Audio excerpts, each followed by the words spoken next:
I got to give it a few seconds before I can actually start talking. I am Jen Lederer, communication strategist, stand-up comedian, all things communications.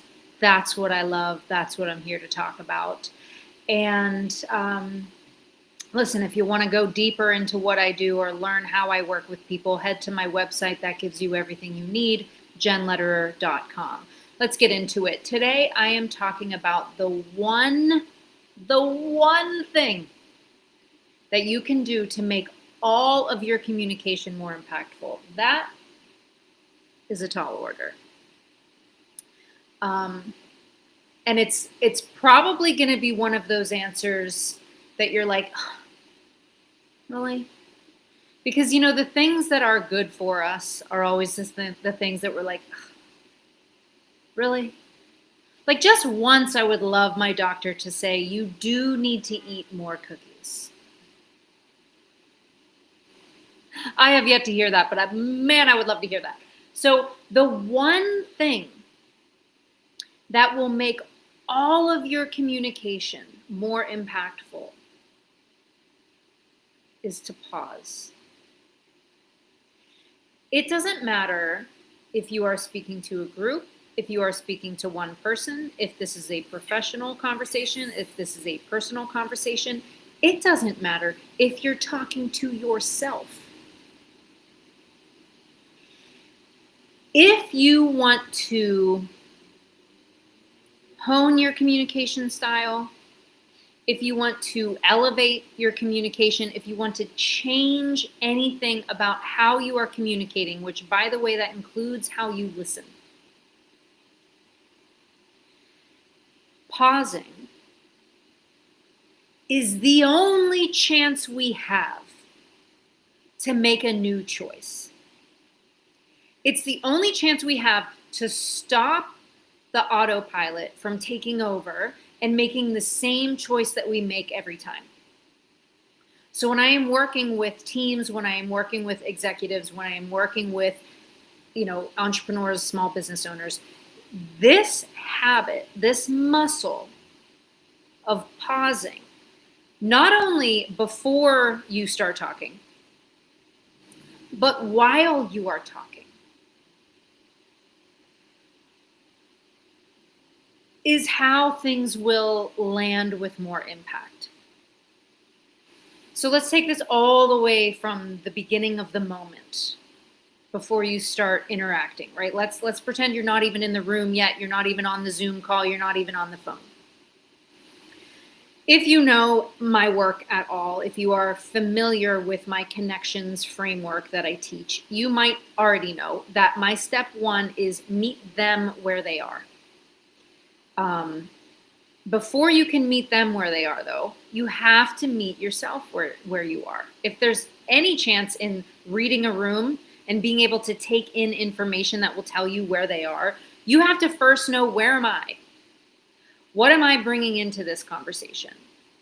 What energy am I bringing into it right now? What story have I told myself about how this is going to go, how it always goes, how I, react to these kinds of situations, to being in this kind of environment? You have to take ownership of what it is you are bringing into the moment. And in taking that ownership, in having that pause of saying, oh, what's present, is that chance to say, do I want to bring this into this moment? Or can I at least be aware that these things might influence how I talk, right? My tone of voice, my eye contact, my body language, right? If you're writing an email, what kind of tone do you have in that email? All of that information is available to us when we pause. So if you want to be present, if you want to take ownership of what is happening in a conversation, in how you are communicating, you got to pause. Then you can meet them where they are, right? But you cannot just say, well, the only person that's really defining this moment is them. As long as they come in with the right attitude, then we'll be fine. You have to pause in order to figure out what is actually influencing what's happening here. And then, if you practice pausing throughout the communication, not only, let's say someone says something to you and before you react, you pause so that you can then respond instead. And also when you are the one speaking, oftentimes we cut ourselves off. We talk through through and over the moment that could have been really impactful if we just let it land. But in order to do that, we have to be comfortable with what might be present in that pause if we let it land. And we're talking to someone who maybe isn't so practiced in pausing and responding versus reacting. So all of this kind of, it connects to a larger technique and muscle that is required for impactful communication, which is really like, for lack of a better term, holding the space, creating the container that will allow for everyone to be present, to take ownership of what is in this moment, and to hopefully make a new choice so that the conversation can be what everyone wants it to be, which is, have a point to it. We're not just talking to be heard, hopefully. So the one thing that I would invite you to practice this week, let's not even stretch into 7 days. Okay, let's stay with today. The moment that you see this video today, see if you can practice pausing before you write the email, before you shoot something off on social media, before you record a video, before you make a phone call, before you step into a meeting.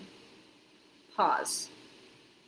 What is here? What is present? Am I nervous? Am I okay with being nervous? Am I scared of being nervous? Am I judging myself for being nervous? Am I less than because I have this experience and now I'm going into imposter syndrome and now I'm going to overcompensate?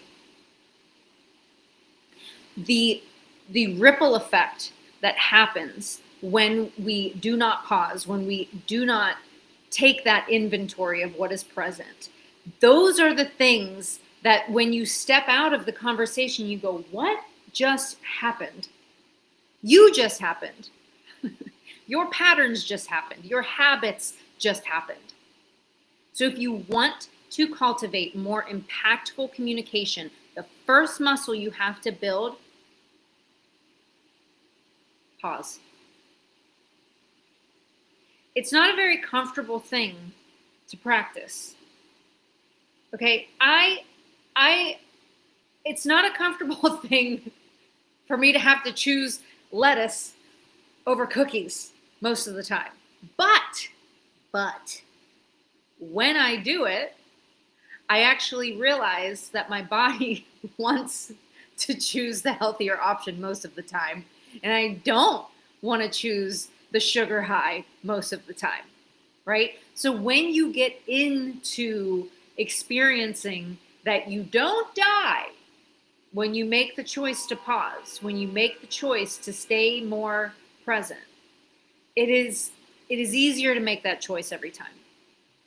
And then when you start to see the effects of making that choice, of how much easier the conversations can become and the communication can become when you are leading with your energy. And I think that's the piece that most people underestimate. They focus so much on the words you're saying, but I have one of my favorite phrases. It's not what you do, it's how you do it. It's not what you say, it's how you say it. And that's why, when I work with people, it's a lot of this foundational stuff before we ever get to, okay, what are the words that you're saying?